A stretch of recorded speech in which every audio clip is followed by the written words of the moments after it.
I'm Aaron Hallett. I write original Christian rock. As per usual, I'm tuning up and getting ready to do something. I actually came out here a little late. I started doing one of those instrumental metal things I do in the afternoon. I just started doing it in the morning, so I got all into it, and now I'm like starting this video late. So I don't know if it'll go up by the usual time, but I'll find out. I kind of want to steal the riff I was doing, but modify it a little bit.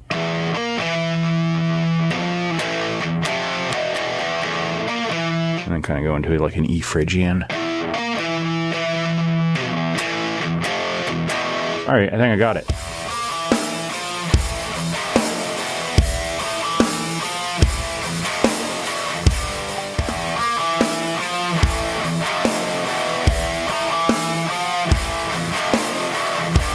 Left and right are tracked.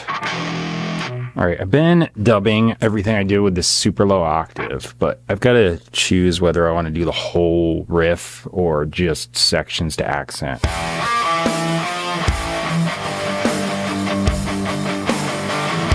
If you're wondering why I don't just put a low octave effect on the left and right, it's just because this sits a little different in the stereo field and has a different sound and stuff, so it just makes it full. Okay, I've got a guitar solo third, whatever this thing is. I don't want to layer that because it eats the signal up too much. I just got to find where I come back in with the chorus.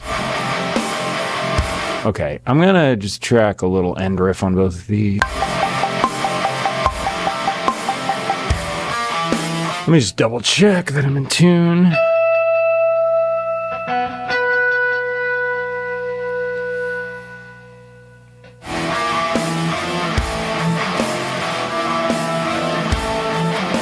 These are going to get turned down, so it's not going to be that obnoxious.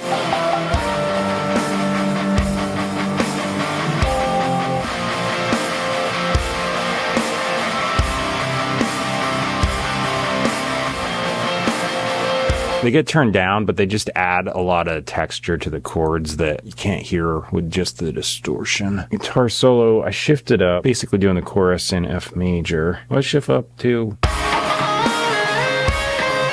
All right, here I go.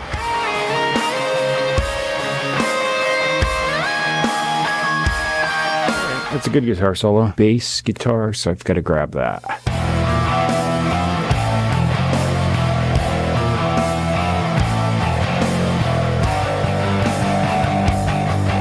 Took so many resets. Super easy verse riff. However, muscle memory is a fickle butthole when, like me, you're doing a song every single day, because I get something down. I was like fighting my every instinct to go to the B instead of the A, and I'm like, it's not even in key. Yeah, it's just one of those things. So like at some point I had like memorized some part where I was doing a similar thing and hitting a B, but I was like, no.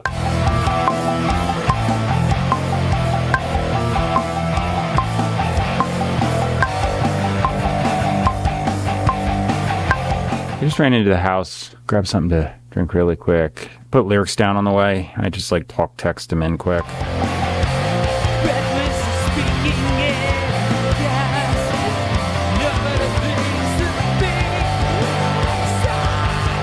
wonder if I can recreate that or if I should just copy paste. Let me try.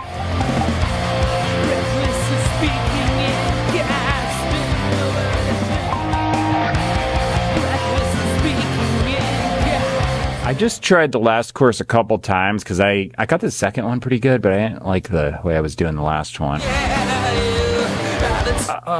Yeah, I think that's good. So now I need to come up with a verse.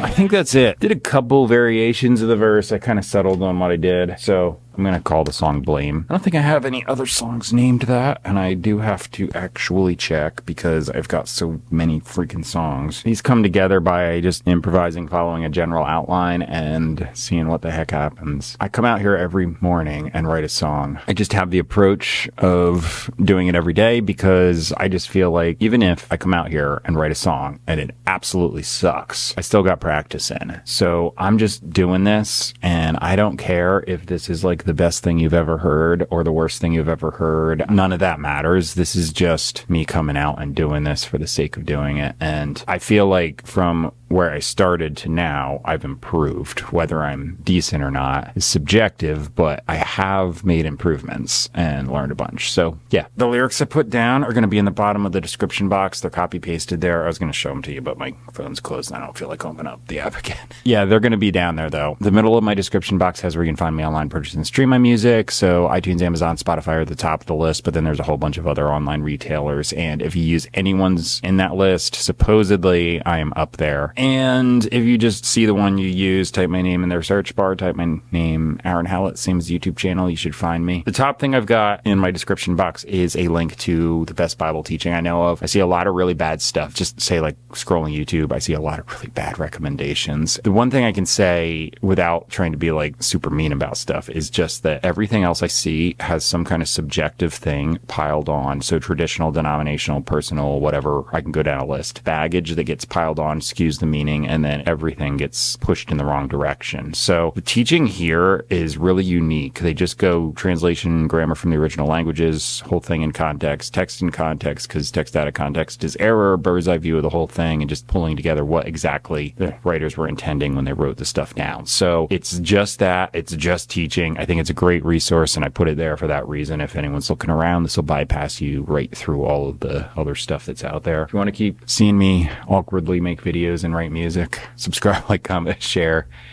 And that's it for now. So I'll see you later. Song is coming up after I shut up. So bye. Thanks.